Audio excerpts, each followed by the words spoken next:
ധർമ്മം. പർവ്വതങ്ങളുടെ ഒരു ധർമ്മം ഖുർആൻ ഇങ്ങനെ വരച്ചുകാട്ടുന്നു. وَجَعَلْنَا فِي الْأَرْضِ رَوَاسِيَ أَن تَمِيدَ بِهِمْ وَجَعَلْنَا فِيهَا فِجَاجًا سُبُلًا لَّعَلَّهُمْ يَهْتَدُونَ. ഭൂമി അവരെയും കൊണ്ട് ഇളകാതിരിക്കുവാനായി അതിൽ നാം ഉറച്ചു നിൽക്കുന്ന പർവ്വതങ്ങൾ ഉണ്ടാക്കുകയും ചെയ്തിരിക്കുന്നു. പർവ്വതങ്ങൾ ഭൂകമ്പങ്ങളെ പ്രതിരോധിക്കുന്നതായി ഈ സൂക്തത്തിൽ നിന്ന് നമുക്ക് മനസ്സിലാക്കാം. ഖുർആൻ അവതീർണമായ അവസരത്തിൽ ഈ വസ്തുതയെക്കുറിച്ച് മനുഷ്യർ അജ്ഞരായിരുന്നു. ആധുനിക ഭൂഗർഭശാസ്ത്രം വളരെ അടുത്തു മാത്രമാണ് ഇക്കാര്യം കണ്ടെത്തിയത്. ഈ കണ്ടെത്തലുകളുടെ അടിസ്ഥാനത്തിൽ പർവ്വതങ്ങൾ രൂപം കൊള്ളുന്നത് ഭൂമിയിലെ വിവിധ പ്ലേറ്റുകളുടെ അഥവാ പാളികളുടെ നിരന്തരമായ ചലനങ്ങളുടെയും കൂട്ടിമുട്ടലുകളുടെയും ഫലമായാണ്. രണ്ടു പാളികൾ കൂട്ടിമുട്ടുമ്പോൾ അതിൽ ശക്തമായ പാളി അടുത്തതിന്റെ അടിയിലേക്ക് വഴുതി മാറുകയും മുകളിലത്തേത് ഉയർന്ന് പർവ്വതങ്ങളായി രൂപാന്തരം പ്രാപിക്കുകയും ചെയ്യുന്നു. താഴേക്ക് വഴുതുന്ന പാളി ഭൂമിയുടെ ആഴങ്ങളിലേക്ക് ഇറങ്ങിച്ചെല്ലുന്നു. അതായത് പർവ്വതങ്ങളിൽ നമുക്ക് ദൃശ്യമാകുന്ന ഉയരത്തേക്കാൾ കൂടുതലാണ് ഭൂമിക്കടിയിലേക്കുള്ള ആഴം എന്ന് വ്യക്തമാകുന്നു. പർവ്വത നിരകളിലെപ്പോലെ വൻകരയിലെ കട്ടിയായ ഭാഗങ്ങളിൽ ഉപരിതലം മാൻഡിലിനുള്ളിലേക്ക് ആഴ്ന്നിറങ്ങിയിരിക്കും. വിശുദ്ധ ഖുർആനിലെ ഒരു സൂക്തം പർവ്വതങ്ങളുടെ ഘടന ആണികളോട് താരതമ്യം ചെയ്യുന്നു. وَالْجِبَالَ أَوْتَادًا.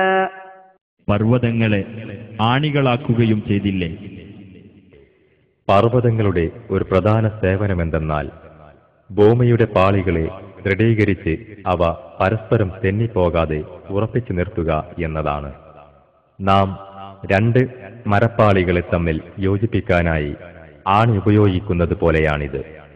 പർവ്വതങ്ങളുടെ ഈ ആണി പോലെ ഉറപ്പിക്കുന്ന പ്രതിഭാസത്തെ ശാസ്ത്രഭാഷയിൽ ഐസോസ്റ്റസി എന്ന് പറയുന്നു. ഭൂമിയുടെ ഗുരുത്വാകർഷണം മൂലമുള്ള പാറയുടെ പൊതുവായ സന്തുലിതാവസ്ഥയാണിത്. ഭൂചലന ഗവേഷണങ്ങളുടെയും ഭൂഗർഭശാസ്ത്ര പരീക്ഷണങ്ങളുടെയും അടിസ്ഥാനത്തിൽ വളരെ അടുത്ത് മാത്രമാണ് പർവ്വതങ്ങളുടെ ഈ മർമ്മപ്രധാനമായ ദൗത്യം കണ്ടുപിടിക്കപ്പെട്ടത്. എന്നാൽ നൂറ്റാണ്ടുകൾക്ക് മുമ്പ് ഖുർആനിൽ സുവ്യക്തമാക്കിയ ഇക്കാര്യം ദൈവിക സൃഷ്ടിജ്ഞാനത്തിന്റെ ഉദാഹരണമാണ്. പർവ്വതങ്ങളുടെ ചലനം. ഒരു സൂക്തത്തിൽ പർവ്വതങ്ങൾ നാം ധരിക്കുന്നത് പോലെ ചലനരഹിതമല്ലെന്നും അത് നിരന്തരം ചലിച്ചുകൊണ്ടേയിരിക്കുന്നുവെന്നും വെളിപ്പെടുത്തുന്നു. وَتَرَى الْجِبَالَ تَحْسَبُهَا جَامِدَةً وَهِيَ تَمُرُّ مَرَّ السَّحَابِ صُنْعَ اللَّهِ الَّذِي أَتْقَنَ كُلَّ شَيْءٍ إِنَّهُ خَبِيرٌ بِمَا تَفْعَلُونَ. പർവ്വതങ്ങളെ നീ കാണുമ്പോൾ അവ ഉറച്ചു നിൽക്കുന്നതാണ് എന്ന് നീ ധരിച്ചു പോകും. എന്നാൽ അവ മേഘങ്ങൾ ചലിക്കുന്നത് പോലെ ചലിക്കുന്നതാണ്. എല്ലാ കാര്യവും കുറ്റമറ്റതാക്കി തീർത്ത അള്ളാഹുവിന്റെ പ്രവർത്തനമത്രേ അത്. തീർച്ചയായും അവൻ നിങ്ങൾ പ്രവർത്തിക്കുന്നതിനെപ്പറ്റി സൂക്ഷ്മമായി അറിയുന്നവനാകുന്നു. പർവ്വതങ്ങളുടെ ഈ ചലനം അവ നിലനിൽക്കുന്ന ഭൗമോപരിതലത്തിന്റെ ചലനങ്ങൾ മൂലമാണുണ്ടാകുന്നത്. സാന്ദ്രതയുള്ള മാൻഡിൽ പാളിയിൽ ഭൗമോപരിതലം പൊങ്ങിക്കിടക്കുന്നു. ചരിത്രത്തിൽ ആദ്യമായി 20-ാം നൂറ്റാണ്ടിന്റെ ആദ്യത്തിൽ ജർമ്മൻ ശാസ്ത്രജ്ഞനായ ആൽഫ്രഡ് വാഗ്നർ ഭൂഖണ്ഡങ്ങൾ അതിന്റെ ആരംഭത്തിൽ ഒന്നിച്ചായിരുന്നുവെന്നും പിന്നീടവ തെന്നിമാറി വിവിധ ദിശയിലേക്ക് നീങ്ങി വേർപെടുകയും ചെയ്തുവെന്ന് പ്രസ്താവിച്ചു. ഏതാണ്ട് 100 കിലോമീറ്റർ ഘനം വരുന്ന മാൻഡിലിന്റെ ഉപരിഭാഗവും വിവിധ ഭാഗങ്ങളായി വിഭജിക്കപ്പെട്ടിരിക്കുന്നു. ഇവയെ പ്ലേറ്റുകൾ എന്ന് പറയുന്നു. 6 പ്രധാന പ്ലേറ്റുകളും കുറേയധികം ചെറിയവയുമാണുള്ളത്. പ്ലേറ്റ് ടെക്ടോണിക്സ് എന്ന ഈ സിദ്ധാന്ത പ്രകാരം ഭൂഖണ്ഡങ്ങളെയും സമുദ്രനിലത്തെയും വഹിച്ചുകൊണ്ട് ഈ പ്ലേറ്റുകൾ ഭൂമിയിലൂടെ നീങ്ങിക്കൊണ്ടിരിക്കുന്നു. ഈ നീക്കം പ്രതിവർഷം 1 മുതൽ 5 സെന്റിമീറ്റർ വരെയാണെന്ന് രേഖപ്പെടുത്തിയിരിക്കുന്നു.